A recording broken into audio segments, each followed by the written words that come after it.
וכשאני אומר לשיר עם חיוך, את תשיר עם חיוך. זה ברור? חיי חביב, אני אחייך בהופעה, מה זה חשוב עכשיו? היא אומרת לי מה חשוב ומה לא. מי את? שתגידי לי מה חשוב ומה לא, יא פישרית. כשאני אומר לך לחייך, את תחייכי, ואני אומר לך לדפוק את הראש בקיר, את תדפקי את הראש בקיר. זה ברור? ברור. יופי. עכשיו תזיזי את התחת היפופוטמי שלך, יא חבל. תגיד אותה מתחת היפופוטמי שלך! מיקי, תיזהר ממני, מיקי. את עברת את כל הגבול שלך. יא בן זונה! מה אתם עושים? אתם הרסתם אותנו! לקחתם ילדים שאוהבים לשיר והפכתם אותנו לזונות ומתעניינות רק בסרטים בפרסום ובטלוויזיה. אני באתי ללהקה בשביל לשיר לחיילים.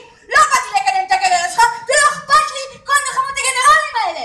לא רוצה להשתתף בקרקס הזה יותר, הבנת?